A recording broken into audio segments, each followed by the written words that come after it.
യേശുക്രിസ്തുവിൻ്റെ പുതിയ നിയമ രക്ഷാ ഉപദേശം എന്ന വാട്സപ്പ് ഗ്രൂപ്പിൽ നിത്യജീവൻ്റെ മൊഴികൾ എന്ന വചന പരമ്പരയിലേക്ക് കടന്നു വരുവാനും അതിൽ സംസാരിക്കുവാനും കൃപാലുവായ ദൈവം ഇടയാക്കിയ കൃപയ്ക്കായി ദൈവത്തെ സ്തുതിക്കുന്നു. ഇതിൽ വചനം ശ്രവിക്കുന്ന എല്ലാ അഡ്മിന്മാരോടും അതുപോലെ തന്നെ ശ്രോതാക്കളോടും ദൈവനാമത്തിലുള്ള നന്ദിയെ രേഖപ്പെടുത്തുന്നു. അതുപോലെ തന്നെ ഫേസ്ബുക്കിലും വാട്സപ്പിലും ഞങ്ങളെ കേൾക്കുന്ന എല്ലാവരെയും ദൈവനാമത്തിൽ വന്ദനം ചെയ്യുന്നു. ഇന്ന് നമ്മൾ പ്രധാനമായും ചിന്തിക്കാൻ പോകുന്നത് തൃത്വവും യേശുക്രിസ്തുവിൻ്റെ നാമവും എന്നുള്ള വിഷയത്തെക്കുറിച്ചാണല്ലോ.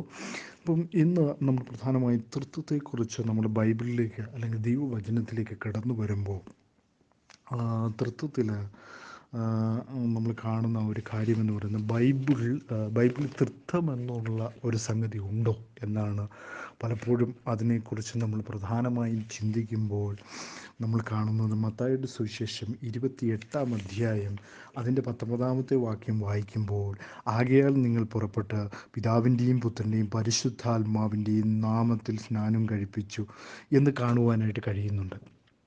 അപ്പോൾ അവിടെ തൃത്വം വരുവാനുള്ള പ്രധാനമായ കാര്യം അത് പ്രധാനമായും 3 വ്യക്തികളാണ് എന്നുള്ള മനുഷ്യൻ്റെ ചിന്തയാണ്. പലപ്പോഴും അങ്ങനെ ഒരു കാര്യം അവിടെ പറഞ്ഞിട്ടില്ല.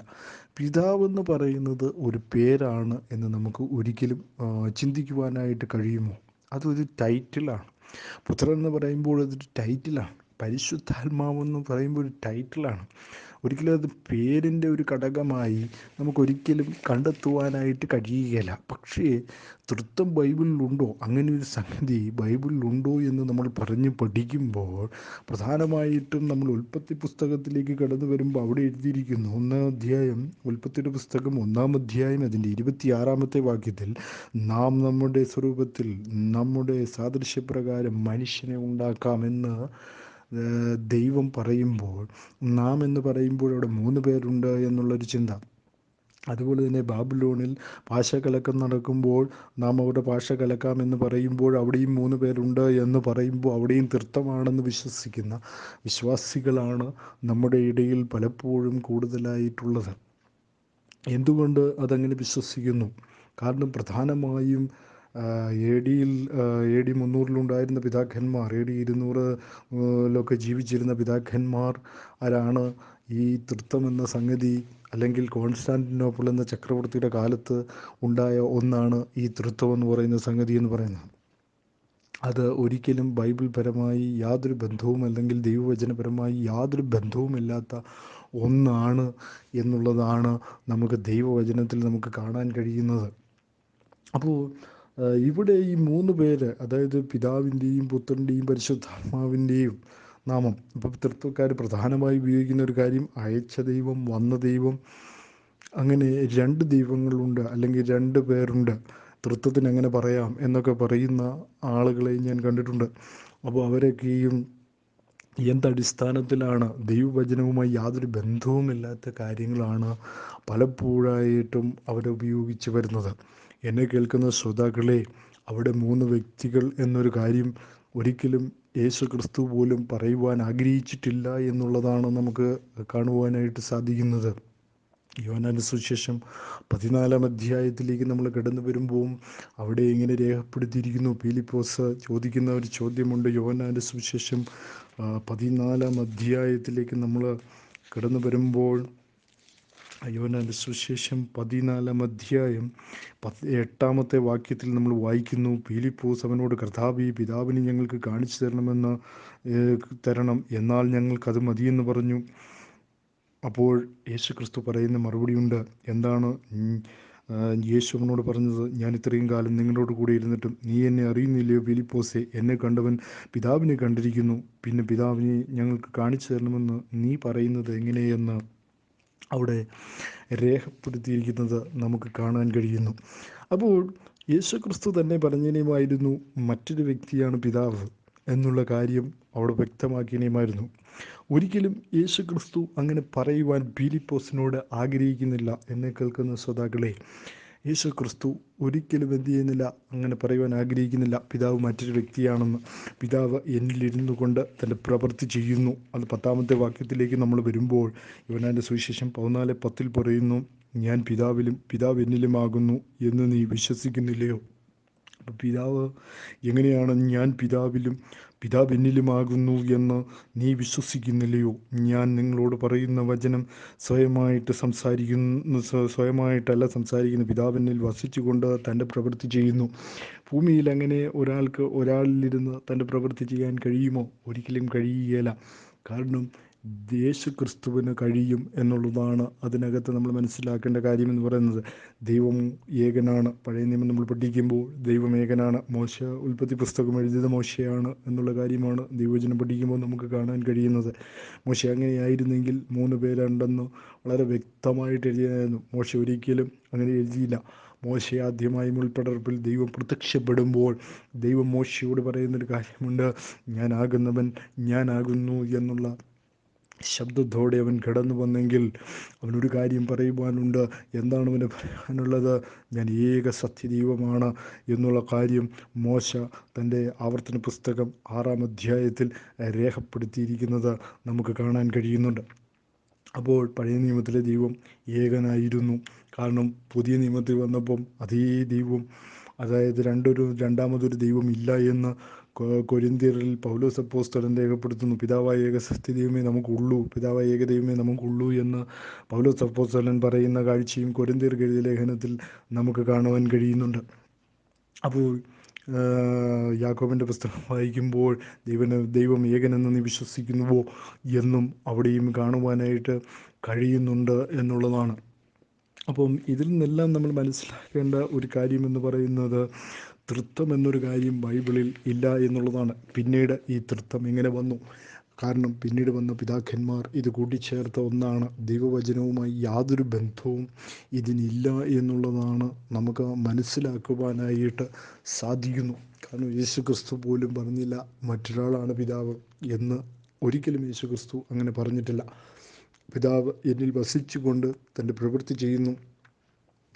യേശു ക്രിസ്തു ഒരിക്കൽ പറഞ്ഞു, ദൈവം ആത്മാവാകുന്നു. യോഹന്നാന്റെ സുവിശേഷം 4-ാം അധ്യായത്തിലാണ് അത് പറയുന്നത്. യേശു ശമരിയ സ്ത്രീക്ക് തന്നെ വെളിപ്പെടുത്തുമ്പോൾ അവിടെ രേഖപ്പെടുത്തുന്നതായിട്ട് നമുക്ക് കാണുവാനായിട്ട് സാധിക്കുന്നു എന്നുള്ളതാണ്. എന്താണ് സത്യനമസ്കാരികൾ, അതായത് 4-ാം അധ്യായം, യോഹന്നാൻ്റെ സുവിശേഷം 4-ാം അധ്യായം 23-ാമത്തെ വാക്യത്തിൽ എഴുതിയിരിക്കുന്നത്, സത്യനമസ്കാരികൾ പിതാവിനെ ആത്മാവിലും സത്യത്തിലും നമസ്കരിക്കുന്ന നാഴിക വരുന്നു, ഇപ്പോൾ വന്നുമിരിക്കുന്നു. തന്നെ നമസ്കരിക്കുന്നവർ ഇങ്ങനെയുള്ളവരായിരിക്കണമെന്ന് പിതാവ് ഇച്ഛിക്കുന്നു. 24-ാമത്തെ വാക്യത്തിൽ ദൈവം ആത്മാവാകുന്നു, അവനെ നമസ്കരിക്കുന്നവർ ആത്മാവിലും സത്യത്തിലും നമസ്കരിക്കണമെന്ന് അവിടെ രേഖപ്പെടുത്തിയിരിക്കുന്നത് നമുക്ക് കാണാൻ കഴിയുന്നു. അപ്പോൾ ഇതിൽ നിന്ന് എന്താണ് മനസ്സിലാക്കേണ്ടത്? ദൈവം ആത്മാവാണ്.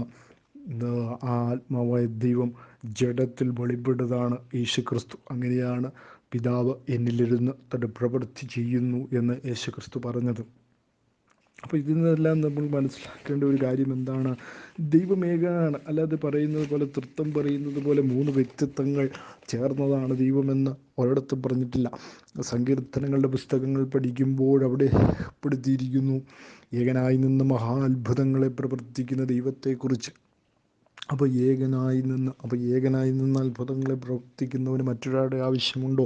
തൃത്വത്തിൽ ഒരു രണ്ടാമനുണ്ട് എന്ന് പലരും പറയുമ്പോൾ ഒരിക്കലും നമുക്ക് വിശ്വസിക്കാൻ പറ്റുന്ന ഒന്ന് അല്ല എന്നുള്ളതാണ്. നമ്മൾ യെശയ്യാവിൻ്റെ പുസ്തകം അതിൻ്റെ 9-ാം അധ്യായം അതിൻ്റെ 6-ാമത്തെ വാക്യത്തിൽ നമുക്ക് വായിക്കുമ്പോൾ അവിടെ ഇങ്ങനെ കാണുവാനായിട്ട് സാധിക്കുന്നു.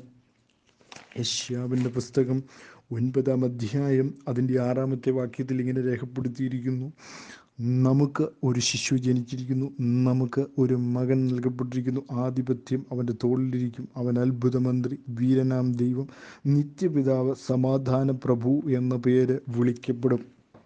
അപ്പോൾ അവിടെ എന്താണ് എഴുതിയിരിക്കുന്നത്? നമുക്ക് ഒരു ശിശു ജനിച്ചിരിക്കുന്നു. ആരാണ് നമുക്ക് ജനിച്ച ശിശു? ആരാണ്? യേശു ക്രിസ്തുവാണ്. അവനെക്കുറിച്ച് എഴുതിയിരിക്കുകയാണ്, ഒരു മകൻ നമുക്ക് നൽകപ്പെട്ടിരിക്കുന്നു, ആധിപത്യം അവൻ്റെ തോളിലിരിക്കും. അവിടെ അതിൻ്റെ താഴെ എഴുതിയിരിക്കുകയാണ്, അവൻ അത്ഭുത മന്ത്രിയാണ്, അതുപോലെ തന്നെ വീരനായ ദൈവമാണ്. അപ്പം നമുക്കൊരു ദൈവമേ ഉള്ളൂ, രണ്ട് ദൈവങ്ങളില്ല.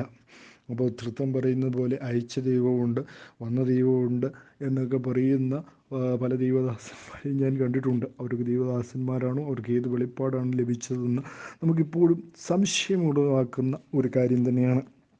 അപ്പോൾ അവിടെ എഴുതിയിരിക്കുകയാണ്, അവൻ്റെ തോളിൽ എന്താണ്? ആധിപത്യം ഇരിക്കുമെന്നും, അവൻ അത്ഭുത മന്ത്രിയാണെന്നും, വീരനാം ദൈവമാണെന്നും, നിത്യപിതാവാണെന്നും രേഖപ്പെടുത്തിയിരിക്കുന്നു. അപ്പം നിത്യപിതാവെന്നാണ് അവിടെ രേഖപ്പെടുത്തിയിരിക്കുക. അപ്പോൾ രണ്ട് പിതാവ് ഉണ്ടോ നമുക്ക്? ഒരിക്കലും രണ്ട് പിതാവില്ല, ഒരു പിതാവേ നമുക്കുള്ളൂ. അതുകൊണ്ട് നമ്മളിവിടെ മനസ്സിലാക്കേണ്ട പ്രധാനമായ കാര്യം എന്താണ്? ദൈവം മനുഷ്യനായി തീർന്നതാണ് യേശു ക്രിസ്തു എന്ന് നമുക്ക് വളരെ വ്യക്തമായി മനസ്സിലാക്കുവാനായിട്ട് സാധിക്കും. നമുക്ക് ഒരുപാട് ദൈവങ്ങളില്ല, അല്ലേ? അതാണ് ഈ വാക്യത്തിൽ പ്രധാനമായിട്ടും കാണുവാനായിട്ട് സാധിക്കുന്നു എന്നുള്ളതാണ്. അപ്പോൾ തൃത്വം പറയുന്നത് പോലെ 3 പേരുണ്ട്, ദൈവത്തിൽ 3 പേർ അടങ്ങിയതാണ് എന്നൊക്കെ പറയാറുണ്ട്. പക്ഷെ ഒരിക്കലും അങ്ങനെ ഒരു കാര്യം ദൈവവചനം ഉടനീളം നമ്മൾ പരിശോധിക്കുമ്പോൾ അങ്ങനെയൊരു വാക്യമോ അങ്ങനെയൊരു സംഭവങ്ങളോ നമുക്ക് കാണുവാനായിട്ട് സാധിക്കുന്നില്ല. യേശു ക്രിസ്തു പറഞ്ഞത് എന്താണ്? ഞാൻ എൻ്റെ പിതാവിൻ്റെ നാമത്തിൽ വന്നിരിക്കുന്നു എന്ന് പറയുന്നുണ്ട്. അപ്പോൾ അതിൽ നിന്നെല്ലാം നമ്മൾ മനസ്സിലാക്കേണ്ട ഒരു കാര്യം എന്താണ്? തൃത്വം എന്നുള്ള സംഗതി മനുഷ്യൻ കൂട്ടിച്ചേർത്തതാണ്. കാരണം മനുഷ്യനെ സംബന്ധിച്ചിടത്തോളം ഇതെന്താണ്? 3 പേരാണ്. കാരണം 3 പേരുണ്ട്. കാരണം പിതാവും പുത്രനും പരിശുദ്ധാത്മാവും ഒക്കെ ഉണ്ട് എന്നുള്ള രീതിയിലാണ്. കാരണം എല്ലാം ഒരാൾ തന്നെയാണ്. ഒരാളിൽ ഉണ്ടാകുന്ന മാറ്റം, അതായത് ദൈവം 3 ലെവലിലേക്ക് മനുഷ്യനെ രക്ഷിക്കുവാൻ മാറുന്നതായിട്ട് നമുക്ക് കാണുവാനായിട്ട് സാധിക്കുന്നു. ദൈവം ആത്മാവായ ദൈവമാണ്, അദൃശ്യനായ ദൈവമാണ്, അടുത്തുകൂടാത്ത വെളിച്ചത്തിൽ വസിക്കുന്നവനെന്നാണ് നമുക്ക് കാണുവാനായിട്ട് സാധിക്കുന്നത്. അപ്പോൾ അദൃശ്യനാണ്, അവൻ അദൃശ്യനാണ് എന്നുള്ളതാണ്. അവനെ ആർക്കും കാണാൻ കഴിയില്ല. അങ്ങനെ കാണാൻ കഴിയാത്ത ദൈവത്തെ നമുക്ക് യേശു ക്രിസ്തുവിലൂടെ കാണാൻ കഴിയുന്നു എന്നുള്ളതാണ്. ദൈവം ജഡത്തിൽ വെളിപ്പെട്ടു എന്നുള്ളതാണ് യേശു ക്രിസ്തുവിനെ കുറിച്ച് നമുക്ക് മനസ്സിലാക്കുവാനായിട്ട് സാധിക്കുന്നു എന്നുള്ളതാണ്. അതുപോലെ തന്നെ ലൂക്കോസിൻ്റെ സുവിശേഷം 4-ാം അധ്യായം 24-ാം അധ്യായം അതിൻ്റെ 47-ാമത്തെ വാക്യത്തിലേക്ക് നമ്മൾ കടന്നു വരുമ്പോൾ, ലൂക്കോസിൻ്റെ സുവിശേഷം 24-ാം അധ്യായം അതിൻ്റെ 47-ാമത്തെ വാക്യത്തിൽ ഇങ്ങനെ രേഖപ്പെടുത്തിയിരിക്കുന്നു. ലൂക്കോസിൻ്റെ സുവിശേഷം 24-ാം അധ്യായം അതിൻ്റെ 47-ാമത്തെ വാക്യത്തിൽ എഴുതിയിരിക്കുകയാണ്, അവൻ്റെ നാമത്തിൽ മാനസാന്തരവും പാപമോചനവും യെരൂശലേമിൽ തുടങ്ങി സകല ജാതികളിലും പ്രസംഗിക്കുകയും വേണം എന്നിങ്ങനെ എഴുതിയിരിക്കുന്നു. അപ്പോൾ അങ്ങനെ എഴുതിയിരിക്കുകയാണ്. അപ്പോൾ മത്തായിയുടെ സുവിശേഷം നമ്മൾ വായിച്ചു, പിതാവിൻ്റെയും പുത്രൻ്റെയും പരിശുദ്ധാത്മാവിൻ്റെയും നാമത്തിൽ എന്ന് അവിടെ കാണുവാനായിട്ട് കഴിഞ്ഞു. അപ്പോൾ അതിൽ നിന്ന് എല്ലാവരും പറഞ്ഞതാണ് തൃത്വമാണ്. എല്ലാവരും നോക്കിയപ്പോൾ തൃത്വമാണ്, 3 പേരുണ്ട്, അല്ലെങ്കിൽ 3 വ്യക്തിത്വങ്ങളുണ്ട്, അല്ലെങ്കിൽ 3 ദൈവങ്ങളുണ്ട് എന്നുള്ളൊരു കാഴ്ചപ്പാടിലാണ് ജനം അതിനെ നോക്കിക്കാണുന്നു, അല്ലെങ്കിൽ അത് വിലയിരുത്തുന്നു എന്നുള്ളതാണ് നമുക്കതിൽ കാണുവാനായിട്ട് സാധിക്കുന്നു എന്നുള്ളതാണ്. അപ്പോൾ അവിടെ എഴുതിയിരിക്കുകയാണ്, ലൂക്കോസിൻ്റെ സുവിശേഷം 24-ാം അധ്യായം അതിൻ്റെ 47-ാമത്തെ വാക്യത്തിൽ എഴുതിയിരിക്കുകയാണ്, അവൻ്റെ നാമത്തിൽ മാനസാന്തരവും പാപമോചനവും യെരൂശലേമിൽ തുടങ്ങി സകല ജാതികളോടും പ്രസംഗിക്കുകയും വേണം എന്നിങ്ങനെ എഴുതിയിരിക്കുന്നു എന്ന് അവിടെ രേഖപ്പെടുത്തിയിരിക്കുന്നു. അപ്പോൾ ആരുടെ നാമം? ഈ നാമം വളരെ എന്താണ് ആവശ്യമായ ഒരു നാമമാണ്. എന്താണത്? മാനസാന്തരവും പാപമോചനവും ഈ നാമത്തിൽ മാത്രമേ ഉള്ളൂ. യഹോവയുടെ നാമമാണോ? പഴയ നിയമത്തിലാണെങ്കിൽ യഹോവയാണ് പിതാവായ ദൈവം എന്ന് പറയുമ്പോൾ യഹോവ എന്നാണ് പിതാവായ ദൈവത്തെ പഴയ നിയമത്തിൽ വിളിച്ചിരിക്കുന്നത്. പുതിയ നിയമത്തിൽ വന്നപ്പോൾ യേശു ക്രിസ്തുവിൻ്റെ പേര് മാത്രമേ ഉള്ളൂ. നമ്മൾ പുതിയ നിയമം പഠിക്കുമ്പോൾ അവിടെ നിന്ന് യഹോവ എന്ന ഒരു വാക്കേ കാണാനില്ല. അപ്പോൾ അതിൻ്റെ അർത്ഥം തന്നെ എന്താണ്? ദൈവം ഒരുവനേ ഉള്ളൂ. ഗലാത്യർക്ക് എഴുതിയ ലേഖനത്തിലും കൊരിന്ത്യർക്ക് എഴുതിയ ലേഖനത്തിലും അപ്പോസ്തലൻ പറയുന്നത് ദൈവം ഒരുവനേ ഉള്ളൂ. കൊരിന്ത്യർക്ക് എഴുതിയ ലേഖനത്തിൽ ഏകദൈവമാണെന്ന് പറയുന്നു. പിതാവ് എന്ന ഏകദൈവമേ നമുക്കുള്ളൂ എന്ന് പറയുന്നു. അതുപോലെ തന്നെ ദൈവം ഒരുവനാണെന്ന് ഗലാത്യരുടെ ലേഖനത്തിൽ പറയുന്നു. ഇങ്ങനെയെല്ലാം നമ്മൾ ചിന്തിച്ചു വരുമ്പോൾ ദൈവം എന്താണ്? തൃത്വമല്ല എന്നുള്ള കാര്യമാണ്. ഈ തൃത്വത്തിൽ വിശ്വസിക്കുന്നവർക്ക് എന്താണ് കുഴപ്പമെന്ന് പറഞ്ഞു കഴിഞ്ഞാൽ, തൃത്വത്തിന് ഒരിക്കലും എന്ത് ചെയ്യാൻ പറ്റില്ല, നമ്മളെ രക്ഷിക്കുവാൻ കഴിയുകയില്ല. കാരണം അത് വളരെ വ്യക്തമായ ഒരു കാര്യം തന്നെയാണ്. തൃത്വത്തിന് നമ്മളെ ഒരു കാലത്തും രക്ഷിക്കാൻ കഴിയില്ല. തൃത്വം എന്താണ് എന്ന് ചോദിക്കുമ്പോൾ അത് 3 ദൈവങ്ങളുടെ കൺസെപ്റ്റാണ്, അല്ലെങ്കിൽ 3 ദൈവങ്ങളുടെ ചിന്താഗതിയാണ്. 3 ദൈവങ്ങളുണ്ട്, അല്ലെങ്കിൽ ത്രിമൂർത്തി സങ്കല്പമാണത്. അത് ബൈബിൾ അല്ലെങ്കിൽ ദൈവവചനം അതിനെ എന്ത് ചെയ്യുന്നില്ല, ഒരിക്കലും അനുവദിച്ചു കൊടുക്കുന്നില്ല എന്നുള്ളതാണ് നമുക്ക് കാണുവാനായിട്ട് സാധിക്കുന്നു എന്നുള്ളതാണ്. അപ്പോൾ നമ്മളിവിടെ ചിന്തിച്ച എന്താണ്? അവൻ്റെ നാമത്തിൽ മാനസാന്തരവും പാപമോചനവും. അപ്പോൾ ഈ സുവിശേഷം എഴുതിയിരിക്കുന്നത് ലൂക്കോസാണ്. മത്തായി എഴുതിയിരിക്കും പിതാവിൻ്റെയും പുത്രൻ്റെയും പരിശുദ്ധാത്മാവിൻ്റെയും നാമമെന്ന് വളരെ വ്യക്തമായിട്ട് അവിടെ എഴുതിയിട്ട്, ഇവിടെ വന്നപ്പോൾ എഴുതിയിരിക്കുകയാണ് അവൻ്റെ നാമത്തിൽ മാനസാന്തരവും പാപ മോചനവും യെരുശലേമിൽ തുടങ്ങി സകല ജാതികളോടും പ്രസംഗിക്കുകയും വേണം എന്നിങ്ങനെ എഴുതിയിരിക്കുന്നു എന്ന് അവിടെ എഴുതിയിരിക്കുകയാണ്. അപ്പോൾ ഇതിൽ നിന്നൊക്കെ മനസ്സിലാക്കേണ്ട കാര്യം എന്താണ്? അപ്പോൾ ഒരു നാമമുണ്ട് ദൈവത്തിന്, നമ്മളെ രക്ഷിക്കുവാനായി ദൈവത്തിനൊരു നാമമുണ്ട്. അപ്പോൾ നമ്മൾ മനസ്സിലാക്കേണ്ട പ്രധാനമായ കാര്യം എന്താണ്? രോഗികൾ സൗഖ്യമാകുന്നത്, അതുപോലെ തന്നെ വിടുവിക്കപ്പെടുന്നത്, നമ്മൾ രക്ഷിക്കപ്പെടുന്നത് എല്ലാം ആരുടെ നാമത്തിലാണ്? യേശു ക്രിസ്തുവിൻ്റെ നാമത്തിൽ തന്നെയാണ് എന്നുള്ള കാര്യമാണ് നമ്മൾ മനസ്സിലാക്കേണ്ടത്. കാരണം തൃത്വനാമത്തിന് ഒരിക്കലും എന്ത് ചെയ്യാൻ പറ്റില്ല, നമ്മളെ രക്ഷിക്കുവാൻ കഴിയുകയില്ല. രക്ഷയ്ക്ക് ഒരു നാമമേ ഈ ദൈവം നമുക്ക് തന്നിട്ടുള്ളൂ.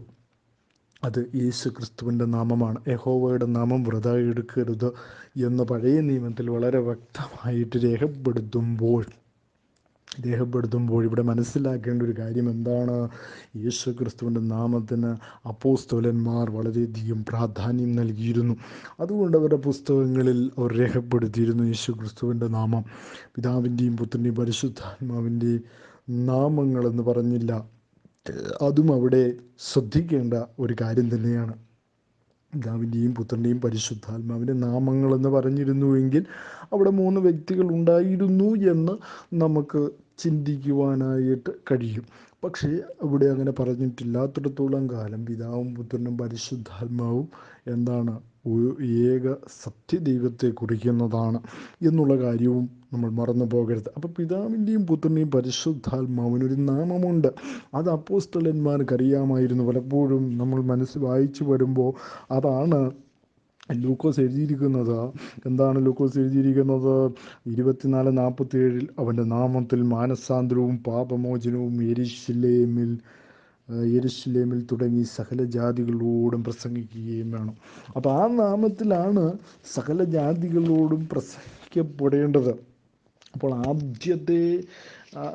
ആദ്യത്തെ പ്രസംഗം വരുമ്പോൾ നമ്മൾ അപ്പോസ്തല പ്രവർത്തികൾ അതിൻ്റെ 2-ാം അധ്യായം അതിൻ്റെ 38-ാമത്തെ വാക്യത്തിലേക്ക് നമ്മൾ വരുമ്പോൾ അവിടെ രേഖപ്പെടുത്തിയിരിക്കുകയാണ്, പത്രോസ് അവരോട്, നിങ്ങൾ മാനസാന്തരപ്പെട്ട് നിങ്ങളുടെ പാപങ്ങളുടെ മോചനത്തിനായി ഓരോരുത്തരും യേശു ക്രിസ്തുവിൻ്റെ നാമത്തിൽ സ്നാനമേൽക്കുവിൻ, എന്നാൽ പരിശുദ്ധാത്മാവെന്ന ദാനം ലഭിക്കുമെന്ന് അവിടെ രേഖപ്പെടുത്തിയിരിക്കുന്നു. അപ്പോൾ പരിശുദ്ധാത്മാവെന്ന ദാനം ലഭിക്കണമെങ്കിൽ യേശുക്രിസ്തുവിൻ്റെ നാമത്തിലെ എന്ത് ചെയ്യത്തുള്ളൂ, ലഭിക്കുകയുള്ളൂ എന്ന് അവിടെ വളരെ വ്യക്തമായി രേഖപ്പെടുത്തിയിരിക്കുന്നു. അപ്പോൾ തൃത്വനാമത്തിലാണെന്ന് ഒരിക്കലും അപ്പോസ്തലന്മാർ പഠിപ്പിച്ചതായിട്ട് വചനത്തിൽ ഒരിടത്തും നമുക്ക് കാണുവാനായിട്ട് കഴിയുന്നില്ല എന്നുള്ളതാണ്. അപ്പം ഇതിൽ നമ്മൾ മനസ്സിലാക്കേണ്ട കാര്യം എന്താണ്? പിതാവിൻ്റെയും പുത്രൻ്റെയും പരിശുദ്ധാത്മാവിൻ്റെയും നാമം ഏതാണ്? യേശു ക്രിസ്തുവിൻ്റെ നാമമാണ്. അപ്പോൾ ആ നാമത്തിന് വേണ്ടിയാണ് അപ്പോസ്തലന്മാർ എന്താണ് ജീവിച്ചതും തങ്ങൾ തൻ്റെ ജീവിതം ഒഴിഞ്ഞു വെച്ചതുമെല്ലാം യേശു ക്രിസ്തുവിൻ്റെ നാമത്തിന് വേണ്ടിയായിരുന്നു. അതുകൊണ്ടാണ് ആദ്യത്തെ പ്രസംഗത്തിൽ തന്നെ പത്രോസ് അത് വിളിച്ചു പറയുമ്പോഴും മത്തായി നമ്മൾ പറഞ്ഞ പോലെ പിതാവിൻ്റെയും പുത്രൻ്റെയും പരിശുദ്ധാത്മാവിൻ്റെയും നാമത്തിലാണല്ലോ അവിടെ എഴുതി വച്ചിരിക്കുന്നത്. അപ്പോൾ ആ പ്രസംഗത്തിൽ, ആദ്യത്തെ പ്രസംഗത്തിൽ, അതായത് 2:38 പറയുന്ന പ്രസംഗത്തിലും മത്തായിയും മറ്റ് ശിഷ്യന്മാരുമൊക്കെ ഉണ്ടായിരുന്നു. അപ്പോൾ അവരാരും എന്ത് ചെയ്തില്ല, പത്രോസിനെ തിരുത്തിയില്ല. പിതാവും പുത്രനും 3 വ്യക്തികളുണ്ടല്ലോ എന്ന് ഒരിക്കലും എന്ത് ചെയ്തില്ല, ഈ അപ്പോസ്തലന്മാർ തമ്മിലടിച്ചില്ല. അവർ പറഞ്ഞുമില്ല.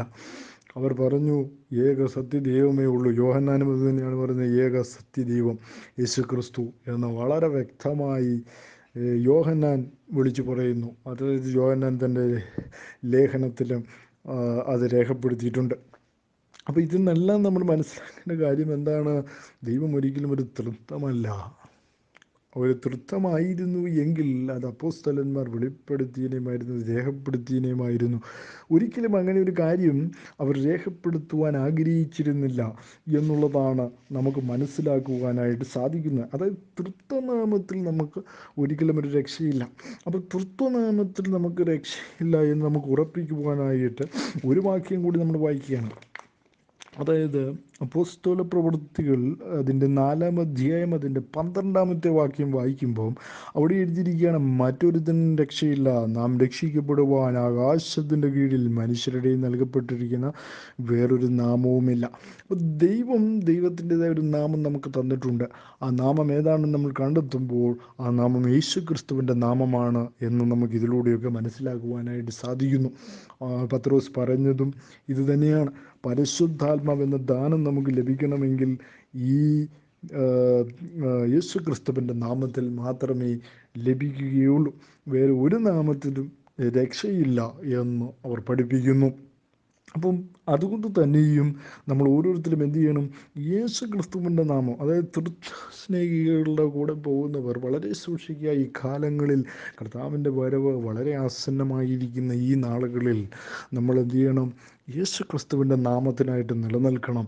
യേശു ക്രിസ്തുവിൻ്റെ നാമത്തിന് വേണ്ടി നിലനിന്നാൽ നമ്മൾക്ക് എന്തു ചെയ്യും? അവൻ്റെ രാജ്യം വരുമ്പോൾ അവൻ്റെ രാജ്യത്തിലേക്ക് നമുക്കും പ്രവേശിക്കുവാനായിട്ട് കഴിയും. അപ്പോൾ യേശു ക്രിസ്തുവിൻ്റെ ഉപദേശങ്ങൾ അനുസരിക്കുക. കാരണം യേശു ക്രിസ്തുവിൻ്റെ ഉപദേശമാണ് അപ്പോസ്തലന്മാർ അനുസരിച്ചു. അവൻ പറഞ്ഞത് അനുസരിക്കാൻ നിന്ന് ചിലർ പറയും 28:19 പറഞ്ഞതാണ് യഥാർത്ഥ സ്നാനം അല്ലെങ്കിൽ യഥാർത്ഥ കാര്യം, അതാണ് അനുസരിക്കേണ്ടത്. പല ആളുകളും അങ്ങനെയാണ് ചിന്തിച്ചു വച്ചിരിക്കുന്നത്. പക്ഷേ അങ്ങനെയല്ല. അപ്പോസ്തലന്മാർ പറയുന്നു യേശു ക്രിസ്തുവിൻ്റെ നാമത്തിൽ അത് രക്ഷയില്ല. കാരണം മറ്റൊരുത്തനും രക്ഷയില്ല എന്നവർ ഉറപ്പിച്ച് പറയുന്നതിൻ്റെ പ്രധാനമായ കാര്യം എന്താണ്? ഇത് തന്നെയാണ്. പലപ്പോഴും ഒരുത്തനും രക്ഷയില്ല എന്ന് പറഞ്ഞ് ഈ നാമത്തിലാണ് രക്ഷയുള്ളത്, വേറൊരു നാമത്തിലുമില്ല. പിതാവ്, പുത്ര, പരിശുദ്ധാത്മാവ് എല്ലാം കൂടി ഒരേ ഒരു നാമമേ ഉള്ളൂ. എന്നെ കണ്ടവൻ പിതാവിനെ കണ്ടിരിക്കുന്നു. അപ്പോൾ എന്നിൽ വിശ്വസിക്കുന്നവന് പിതാവുണ്ട്, പുത്രനുണ്ട്, പരിശുദ്ധാത്മാവുണ്ടെന്ന് യേശു ക്രിസ്തു തന്നെ പറയുമ്പോൾ അപ്പോൾ എല്ലാം ഒരാൾ തന്നെയാണ് എന്നുള്ള കാര്യം ഇവിടെ വ്യക്തമാകുന്നു എന്നുള്ളതാണ്. ദൈവം ജഡത്തിൽ വെളിപ്പെടുകയായിരുന്നു. കാരണം മനുഷ്യന് കഴിയാഞ്ഞത്, മനുഷ്യന് സാധ്യമാകാഞ്ഞത് യേശു ക്രിസ്തു ചെയ്യുന്നു. അതായത് ദൈവം മനുഷ്യനായി നിന്നുകൊണ്ട് തൻ്റെ പ്രവൃത്തി ചെയ്യുന്നു എന്നുള്ളതാണ് നമുക്ക് യേശു ക്രിസ്തുവിലൂടെ നമുക്ക് കാണുവാനായിട്ട് സാധിക്കുന്നു. യേശു ക്രിസ്തു, അതായത് യേശു എന്ന വാക്ക് അവൻ അല്ലെങ്കിൽ യേശു എന്ന പേര് അവൻ ഇടണം. ജനത്തെ അവൻ്റെ പാപങ്ങളിൽ നിന്ന് മോചിക്കേണ്ടതിന് അല്ലെങ്കിൽ അവൻ്റെ പാപങ്ങളിൽ നിന്ന് വിടുവിക്കപ്പെടേണ്ടതിന് എന്ത് ചെയ്യണം? യേശു എന്ന പേരിടണമെന്നാണ് ഗബ്രിയേൽ ദൂതൻ മറിയോട് പറയുന്നത്. അപ്പം അതിൽ നിന്നെല്ലാം മനസ്സിലാക്കേണ്ട കാര്യം എന്താണ്? ദൈവം ഏകനാണ് എന്നുള്ള കാര്യവും നമ്മൾ മറന്നു പോകരുത്. തൃത്വം പറയുന്നത് പോലെ ത്രിയേകമാണ്. തൃത്വത്തിൽ രണ്ടാമനാണ് യേശു ക്രിസ്തു ഒരിക്കലും രണ്ടാമനല്ല. ദൈവം മനുഷ്യനായി തീർന്നതാണ് യേശു ക്രിസ്തു എന്ന് വിശ്വസിക്കുമ്പോഴാണ് നിങ്ങളുടെ രക്ഷ കടന്നു വരുന്നത്. ആ രക്ഷയിലേക്കാണ് നമ്മൾ ഓരോരുത്തരും ഈ കാലങ്ങളിൽ നമ്മൾ അതിനു വേണ്ടിയാണ് പ്രയത്നിക്കേണ്ടത് എന്നുള്ളതാണ്. പത്രോസ് അപ്പോസ്തലൻ 2:38 അങ്ങനെ പറയുന്നു എങ്കിലും അദ്ദേഹം 2 പത്രോസ് 4-ാം അധ്യായം അതിൻ്റെ 14-ാമത്തെ വാക്യത്തിൽ 2 പത്രോസ് 4:14 നമ്മൾ വായിക്കുന്നു. ഞാൻ നിങ്ങളുടെ അറിവിന് വേണ്ടി ആ ഭാഗം വായിക്കുകയാണ്. 4:14 നമ്മൾ വായിക്കുന്നു. 4:14 ക്രിസ്തുവിൻ്റെ നാമം ഹേതുവായി നിന്ന സഹിക്കേണ്ടി വന്നാൽ നിങ്ങൾ ഭാഗ്യവാന്മാർ. അപ്പോൾ യേശു ക്രിസ്തുവിൻ്റെ നാമത്തിൽ നിങ്ങൾ നിന്ന സഹിക്കേണ്ടി വന്നാൽ, അപ്പോൾ യേശു ക്രിസ്തുവിൻ്റെ നാമം നിങ്ങൾ പറയുമ്പോൾ അതിന് നിന്ന സഹിക്കേണ്ടി വരും എന്നാണ് പത്രോസ് അപ്പോസ്തലൻ പറയുന്നത്. അപ്പം നിങ്ങളെ കളിയാക്കും, നിങ്ങൾ യേശുനാമമാണ്, യേശുനാമത്തെ വിളിക്കുന്നവരാണ് എന്ന് പറഞ്ഞുകൊണ്ട് നിങ്ങളെ കളിയാക്കും. അങ്ങനെ കളിയാക്കിയാൽ എന്താണ് അതിനെപ്പറ്റി പറഞ്ഞിരിക്കുന്നത്? നിങ്ങൾ ഭാഗ്യവാന്മാരാണെന്നാണ് ആര് പറയുന്നത്? പത്രോസ് അപ്പോസ്തലൻ പറയുന്നത്. 13-ാമത്തെ വാക്യത്തിൽ ക്രിസ്തുവിൻ്റെ കഷ്ടങ്ങൾക്ക് പങ്കുള്ളവരാകും തോറും സന്തോഷിച്ചു കൊള്ളുവിൻ. അപ്പം ഒരിക്കലും യേശു ക്രിസ്തുവിൻ്റെ നാമക്കാരനാണ് അല്ലെങ്കിൽ യേശു ക്രിസ്തുവിൻ്റെ നാമമാണെന്ന് പറഞ്ഞ് പുച്ഛിക്കുമ്പോൾ നിങ്ങൾ എന്ത് ചെയ്യരുത്? തളരുവാൻ പാടില്ല എന്നുള്ളതാണ് അപ്പോസ്തലന് പറയുവാനുള്ളത്. കാരണം അവർ അതിനു വേണ്ടിയാണ് നിന്നത്, അല്ലാതെ എ ഡിയിലെ പിതാക്കന്മാർ പറഞ്ഞതുപോലെയല്ല. എ ഡി ശേഷം വന്ന തെർത്തുല്യനും അതുപോലെ തന്നെ ഓർഗനുമൊക്കെ പറഞ്ഞ സിദ്ധാന്തങ്ങളല്ല. അവർക്കൊക്കെ 3 ദൈവങ്ങളും 3 വ്യക്തികളുമുള്ള സിദ്ധാന്തങ്ങളായിരുന്നു അവർ ഉപയോഗിച്ചു കൊണ്ടിരുന്നത്. അപ്പം അങ്ങനെ അവരെന്ത് ചെയ്തില്ല? ഒരിക്കലും അങ്ങനെ ഉപയോഗിച്ച് അവരൊരിക്കലും അപ്പോസ്തലന്മാർ അങ്ങനെ ആയിരുന്നില്ല. അവർ പല കാര്യങ്ങളും പരിശുദ്ധാത്മാവിലായിരുന്നു, അതായത് ദൈവത്തിൻ്റെ ആത്മാവിലായിരുന്നു അവർ പല കാര്യങ്ങളും പറഞ്ഞതും പല കാര്യങ്ങളും ചെയ്തതും. കാരണം അവർ യേശു ക്രിസ്തുവിൻ്റെ നാമത്തിലായിരുന്നു അത്ഭുതങ്ങൾ ചെയ്തതും അടയാളങ്ങൾ കാണിച്ചതും എല്ലാം യേശു ക്രിസ്തുവിൻ്റെ നാമത്തിലാണ്. അപ്പോൾ പല ആളുകൾക്കും ഇന്ന് യേശു ക്രിസ്തുവിൻ്റെ നാമം എന്ന് പറയുമ്പോൾ എന്താണ്? കാശുണ്ടാക്കണം അല്ലെങ്കിൽ വയറ് നിറയ്ക്കാനുള്ള ഒരു ഉപാധി മാത്രമാണ് സഹോദരങ്ങളെ ഇന്ന് നമുക്ക് കാണുവാനായിട്ട് സാധിക്കുന്നു. കാരണം സ്നാനത്തിൻ്റെ കാര്യമോ അല്ലെങ്കിൽ ദൈവത്തെക്കുറിച്ച് പറയുമ്പോഴോ അവർക്ക് പറയുവാനുള്ള ദൈവം 3 പേരാണ്, 3 വ്യക്തികൾ കൂടുന്നതാണ്, ഇങ്ങനെയുള്ള കാര്യങ്ങളാണ് അവർക്ക് കൂടുതലായും പറയുവാനുള്ളത്. ഒരിക്കലും ദൈവവചനം ഇതൊന്നും എന്ത് ചെയ്യുന്നില്ല, അനുവദിക്കുന്നില്ല എന്നുള്ളതാണ് നമുക്ക് കാണുവാനായിട്ട് സാധിക്കുന്നു. അതുകൊണ്ട് ഈ കാലങ്ങളിൽ ദൈവവചനത്തിന് വേണ്ടി നിലനിൽക്കുക. തൃത്വം എന്ന് പറയുന്ന അതൊരു പൈശാചിക സന്തതി മാത്രമാണ് ഈ തൃത്വം എന്ന് പറയുന്നത്. ഒരിക്കലും ദൈവം പോലും അങ്ങനെ ഒരു കാര്യം പറഞ്ഞിട്ടില്ല. ഞാൻ 3 പേരാണ് എന്ന് ദൈവം ഒരിക്കലും അങ്ങനെ പറഞ്ഞിട്ടില്ല. ദൈവം എങ്ങനെയാണ് പറഞ്ഞിരിക്കുന്നത്? എന്നിൽ മറ്റൊരുത്തനില്ല എന്നാണ് പഴയ നിയമം പഠിക്കുമ്പോൾ നമുക്ക് കാണുവാനായിട്ട് സാധിക്കുന്നു. അപ്പോൾ എബ്രായർ ലേഖനത്തിൽ പറയുന്ന മക്കൾ ജഡരക്തങ്ങളോട് കൂടിയവരായതുകൊണ്ട് അവനും അവരെ പോലെ ആയി എന്ന് എബ്രായ ലേഖനം വളരെ വ്യക്തമായിട്ട് രേഖപ്പെടുത്തുമ്പോൾ ഈ കാലങ്ങളിൽ നമ്മൾ ഓരോരുത്തരും മനസ്സിലാക്കേണ്ടത് എന്താണ്? യേശു ക്രിസ്തുവിന് വേണ്ടി നിൽക്കുക, യേശു ക്രിസ്തുവിൻ്റെ നാമത്തിലെ രക്ഷയുള്ളൂ എന്ന് മനസ്സിലാക്കുക. അതിനുവേണ്ടി ഈ വചനങ്ങളൊക്കെ നിങ്ങൾക്ക് സഹായകമാകട്ടെ എന്ന് പ്രാർത്ഥിക്കുന്നു. ഞാൻ നിങ്ങൾക്ക് വേണ്ടി 2 വാക്കുകൾ പ്രാർത്ഥിച്ച് ഞാൻ അവസാനിപ്പിക്കുവാൻ ആഗ്രഹിക്കുന്നു. എന്നെ ഈ വചനങ്ങളിലൂടെ കേട്ട എല്ലാവരെയും ദൈവം ധാരാളമായും സമൃദ്ധിയായും അനുഗ്രഹിക്കട്ടെ.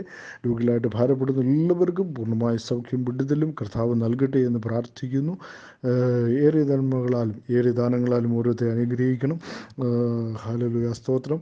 അതുപോലെ തന്നെ